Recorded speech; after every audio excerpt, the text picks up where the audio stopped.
നമസ്കാരം. ചില പ്രധാനപ്പെട്ട സ്റ്റോക്കുകളിൽ വന്ന ലേറ്റസ്റ്റ് അപ്ഡേറ്റ് ആണ് ഇന്നത്തെ വീഡിയോയിൽ ഉൾക്കൊള്ളിച്ചിരിക്കുന്നത്. മ്യൂച്വൽ ഫണ്ടുകൾ ഏതൊക്കെ സ്റ്റോക്കുകളിൽ ബൈ ചെയ്യുന്നു, ഏതൊക്കെ സ്റ്റോക്കുകൾ സെൽ ചെയ്യുന്നു എന്ന ഡേറ്റ റീറ്റെയിലർ ഇൻവെസ്റ്റേഴ്സിനെ സംബന്ധിച്ചിടത്തോളം വളരെ പ്രധാനപ്പെട്ട ഒരു റഫറൻസ് ഡേറ്റയാണ്. ഒക്ടോബർ മാസത്തെ മ്യൂച്വൽ ഫണ്ട് കമ്പനികളുടെ ബൈയിങ് സെല്ലിംഗ് ആക്ടിവിറ്റി പുറത്തു വന്നിട്ടുണ്ട്. ഇതിൽ ഒക്ടോബർ മാസത്തിൽ 3 സ്റ്റോക്കുകളിലാണ് മ്യൂച്വൽ ഫണ്ടുകൾ ഏറ്റവും അധികം ബൈയിങ് നടത്തിയത്. BSE, Dixon technology, Nazara technology തുടങ്ങിയ സ്റ്റോക്കുകളിലാണ് മ്യൂച്വൽ ഫണ്ടുകൾ ഏറ്റവും അധികം ബൈയിങ് നടത്തിയത്. BSEയുടെ 30 ലക്ഷം ഇക്വിറ്റി ഷെയറുകളും ഡിക്സൺ ടെക്നോളജിയുടെ 11 ലക്ഷം ഇക്വിറ്റി ഷെയറുകളും നസാര ടെക്നോളജിയുടെ 58 ലക്ഷം ഇക്വിറ്റി ഷെയറുകളും ഒക്ടോബർ മാസത്തിൽ മ്യൂച്വൽ ഫണ്ടുകൾ വാങ്ങി. BSEയിൽ 560 കോടി രൂപയുടെ നിക്ഷേപം നടത്തിയാണ് 30 ലക്ഷം ഇക്വിറ്റി ഷെയറുകൾ വാങ്ങിയത്. ഡിക്സൺ ടെക്നോളജിയിൽ 540 കോടിയുടെയും നസാരയിൽ 460 കോടി രൂപയുടെയും JSW ഇൻഫ്രയിൽ 430 കോടി രൂപയുടെയും നിക്ഷേപം മ്യൂച്വൽ ഫണ്ട് കമ്പനികൾ നടത്തി. JSW ഇൻഫ്രയുടെ 285 ലക്ഷം ഇക്വിറ്റി ഷെയറുകളാണ് ഒക്ടോബർ മാസത്തിൽ മ്യൂച്വൽ ഫണ്ട് കമ്പനികൾ വാങ്ങിയത്.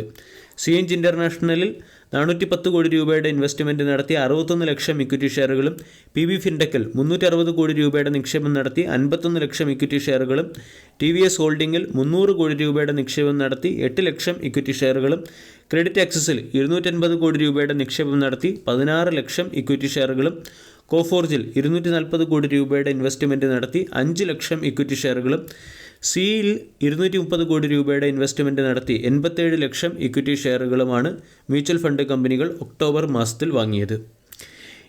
ഈ സ്റ്റോക്കുകളിലെല്ലാം തന്നെ ന്യൂസ് ബേസ്ഡ് മൊമെൻറ്റം നമ്മൾക്ക് കാണാൻ സാധിക്കും. BSE എന്ന സ്റ്റോക്ക് ഇന്നത്തെ ദിവസവും 9% ഉയർന്നു. BSE എന്ന സ്റ്റോക്കിൽ റാലി വന്നതിന് പിന്നിൽ പല കാരണങ്ങളുണ്ട്. ഒരു കാരണം മ്യൂച്വൽ ഫണ്ടുകളുടെ ബൈയിങ് തന്നെയാണ്. രണ്ടാമത്തേത് കമ്പനിയുടെ പെർഫോമൻസും മികച്ച ക്വാർട്ടർലി റിസൾട്ടും. മാർക്കറ്റ് എസ്റ്റിമേഷനെ ബീറ്റ് ചെയ്ത ക്വാർട്ടർലി റിസൾട്ടാണ് BSE കാഴ്ചവെച്ചത്. കമ്പനിയുടെ പ്രോഫിറ്റ് 300% മുകളിലേക്ക് ഉയരുകയും ചെയ്തു. ഇതുകൂടാതെ കമ്പനി ഡെറിവേറ്റീവ് ബിസിനസ്സിലേക്ക് കൂടി എക്സ്പാൻഡ് ആവുകയാണ്. ആൾറെഡി NSE ലോഞ്ച് ചെയ്ത ബാങ്ക് നിഫ്റ്റിക്ക് സമാനമായി ബാങ്ക് എക്സ് എന്ന പേരിൽ ഒരു ബെഞ്ച്മാർക്ക് ഇൻഡെക്സ് കൂടി BSE ലോഞ്ച് ചെയ്തിട്ടുണ്ട്.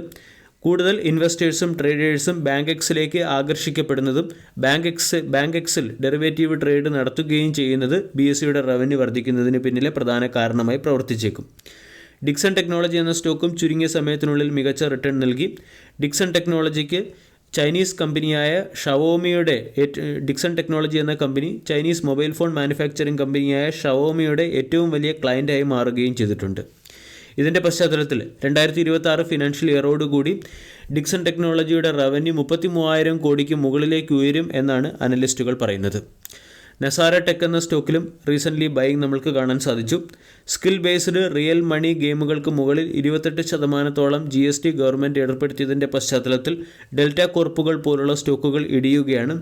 അതേസമയം സ്കിൽ ബേസ്ഡ് റിയൽ മണി സെഗ്മെൻറ്റിൽ 5% മാത്രം എക്സ്പോസർ ഉള്ളതുകൊണ്ട് ഈ നിയമം നസാര ടെക്നോളജിക്ക് മുകളിൽ ബാധകമാകില്ല. ഇതിൻ്റെ പശ്ചാത്തലത്തിൽ നസാര ടെക്നോളജി എന്ന സ്റ്റോക്കിലും മികച്ച ബൈയിങ് മൊമെൻറ്റം കാണാൻ സാധിക്കും. ഇനി ഒക്ടോബർ മാസത്തിൽ മ്യൂച്വൽ ഫണ്ടുകൾ സെൽ ചെയ്ത സ്റ്റോക്കുകൾ ഏതൊക്കെയാണെന്ന് മനസ്സിലാക്കാം. ഒന്നാമത്തേത് സുസിലോൺ എനർജി. സുസിലോൺ എനർജിയുടെ 1336 ലക്ഷം ഇക്വിറ്റി ഷെയറുകൾ സെൽ ചെയ്ത് 410 കോടി രൂപയാണ് മ്യൂച്വൽ ഫണ്ടുകൾ പ്രോഫിറ്റ് ബുക്കിംഗ് നേടിയത്.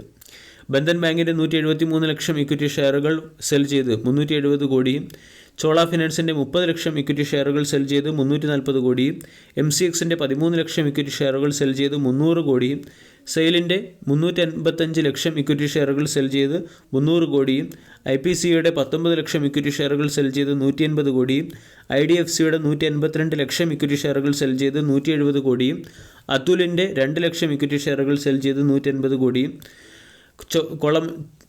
കൊറമണ്ടൽ ഇൻ്റർനാഷണലിൻ്റെ 14 ലക്ഷം ഇക്വിറ്റി ഷെയറുകൾ സെൽ ചെയ്ത് 180 കോടിയും ഗുജറാത്ത് ഗ്യാസിൻ്റെ 33 ലക്ഷം ഇക്വിറ്റി ഷെയറുകൾ സെൽ ചെയ്ത് 140 കോടിയും പ്രസ്റ്റീജ് എസ്റ്റേറ്റ്സിൻ്റെ 16 ലക്ഷം ഇക്വിറ്റി ഷെയറുകൾ സെൽ ചെയ്ത് 120 കോടിയും IGL അല്ലെങ്കിൽ ഇന്ദ്രപ്രസ്ഥ ഗ്യാസ് ലിമിറ്റഡിൻ്റെ 32 ലക്ഷം ഇക്വിറ്റി ഷെയറുകൾ സെൽ ചെയ്ത് 120 കോടിയുമാണ് മ്യൂച്വൽ ഫണ്ടുകൾ നേടിയത്. ഇതിൽ തന്നെ Suzlon energy, Cholamandalam finance, Indraprastha gas തുടങ്ങിയ സ്റ്റോക്കുകളിലെല്ലാം തന്നെ സെല്ലിംഗ് പ്രഷർ പ്രകടവുമാണ്.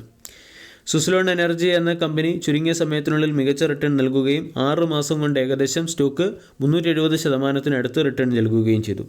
ഒരു മാസം കൊണ്ട് 45% റിട്ടേൺ നൽകിയ സ്റ്റോക്കാണ്. ഈ സുസിലോൺ എനർജി എന്ന സ്റ്റോക്കിൽ മ്യൂച്വൽ ഫണ്ടുകൾ സെല്ലിംഗ് നടത്തുകയാണ്.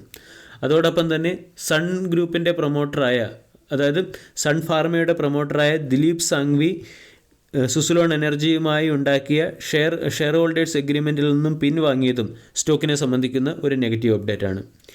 ചോളമണ്ഡലം ഫിനാൻസ് എന്ന സ്റ്റോക്കിൽ മ്യൂച്വൽ ഫണ്ടുകൾ സെല്ലിംഗ് നടത്തുന്നു. ജിയോ ഫിനാൻസ് പോലുള്ള പല കമ്പനികൾ NBFC സെഗ്മെൻറ്റിലേക്ക് വന്നതിൻ്റെ പശ്ചാത്തലത്തിൽ ചോളമണ്ഡലം ഫിനാൻസ് എന്ന സ്റ്റോക്കും അണ്ടർ പ്രഷറിലാണ്. റീസെൻ്റ്ലി ഡൽഹി ഗവൺമെൻറ് ലോഞ്ച് ചെയ്ത ന്യൂ ഇലക്ട്രിക് വെഹിക്കിൾ പോളിസിയുടെ നെഗറ്റീവ് ഇമ്പാക്റ്റ് കാണാൻ സാധിക്കുന്ന ഒരു സ്റ്റോക്കാണ് ഇന്ദ്രപ്രസ്ഥ ഗ്യാസ് ലിമിറ്റഡ്. ഇവിടെ ഡൽഹിയിൽ ഓപ്പറേറ്റ് ചെയ്യുന്ന ക്യാബ് അഗ്രിഗേറ്റേഴ്സ് വരുന്ന 5 വർഷത്തിനുള്ളിൽ അവരുടെ entire fleet electric vehicle run ചെയ്യണം എന്ന് ഇലക്ട്രിക് വെഹിക്കിളുകൾ വഴി റൺ ചെയ്യിപ്പിക്കണം എന്ന് ന്യൂ ഇലക്ട്രിക് വെഹിക്കിൾ പോളിസിയിൽ പരാമർശിച്ചതിൻ്റെ പശ്ചാത്തലത്തിൽ IGL എന്ന സ്റ്റോക്കും തുടർച്ചയായി ഇടിയുന്നു. ഇനി മറ്റ് ചില പ്രധാനപ്പെട്ട അപ്ഡേറ്റുകളിലേക്ക് കടക്കാം. നവംബർ 15-ാം തീയതി ഗ്ലോബൽ ഇൻഡെക്സ് ആയ MSI, അതായത് മോർഗൻ സ്റ്റാൻലി ക്യാപിറ്റൽ ഇൻ്റർനാഷണൽ ഇൻഡെക്സിൻ്റെ റീജിഗ് നടത്തുകയാണ്. ഇതിൻ്റെ പശ്ചാത്തലത്തിൽ വരും ദിവസങ്ങളിൽ ചില സ്റ്റോക്കുകളെ ശ്രദ്ധിക്കാവുന്നതാണ്. IndusInd bank, Suzlon energy, persistent system, Paytm തുടങ്ങിയ കമ്പനികളായിരിക്കും മോർഗൻ സ്റ്റാൻലി ക്യാപിറ്റൽ ഇൻ്റർനാഷണൽ ഇൻഡെക്സിൽ സ്ഥാനം പിടിക്കാൻ പോവുക. നവമയുടെ റിസർച്ച് റിപ്പോർട്ട് പ്രകാരം ഈ കമ്പനികൾ സ്ഥാനം പിടിക്കുകയാണെങ്കിൽ ഈ കമ്പനികളിലേക്കുള്ള പാസീവ് ഫണ്ട് ഫ്ലോ വർദ്ധിക്കും. ഇൻഡസ്ഇൻഡ് ബാങ്ക് MSI ഇൻഡെക്സിൽ സ്ഥാനം പിടിക്കുന്നതോടുകൂടി $290 മില്യൺ ഫണ്ട് ഇൻഫ്ലോ ആണ് വരാൻ പോകുന്നത്.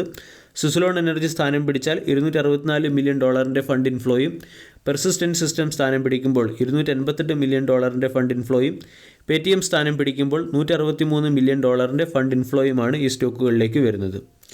ഇതുകൂടാതെ APL Apollo tube, Polycab, Microtech developers, Tata motors, Tata communications തുടങ്ങിയവയും MSI സ്റ്റാൻഡേർഡ് ഇൻഡെക്സിൻ്റെ ഭാഗമാകും. ഇവിടെ APL അപ്പോളോ ട്യൂബിൽ ഏകദേശം $227 മില്യൺ ഫണ്ട് ഇൻഫ്ലോ, മൈക്രോടെക് ഡെവലപ്പേഴ്സിൽ $190 മില്യൺ ഫണ്ട് ഇൻഫ്ലോ, ടാറ്റ മോട്ടോഴ്സിൽ $183 മില്യൺ ടാറ്റ കമ്മ്യൂണിക്കേഷൻസിൽ $173 മില്യൺ ഫണ്ട് ഇൻഫ്ലോ നമ്മൾക്ക് പ്രതീക്ഷിക്കാം.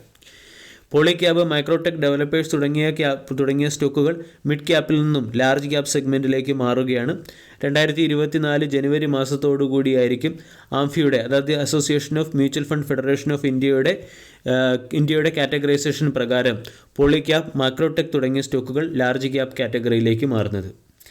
ഇതോടൊപ്പം തന്നെ SJVN, HCC, PTC India, gateway, Arvind limited, electro steel limited, DB realty, Orient cement, Gabriel India, AGI green pack, Tilak Nagar industries, red tape, PG electroplast, man infra, force motor, Texmaco rail, Pricol, Wonderla തുടങ്ങിയ സ്റ്റോക്കുകളും MSI small cap ഇൻഡെക്സിൽ സ്ഥാനം പിടിക്കും. ഏകദേശം $3 മുതൽ $7 million fund inflow ഈ സ്റ്റോക്കുകളിലേക്ക് ഉണ്ടാകാനുള്ള സാധ്യതയുണ്ട്. അതുകൊണ്ട് വരും ദിവസങ്ങളിൽ ഈ സ്റ്റോക്കുകളെയും ശ്രദ്ധിക്കാവുന്നതാണ്. വീഡിയോ എല്ലാവർക്കും ഇഷ്ടമായി എന്ന് വിശ്വസിക്കുന്നു. Thank you.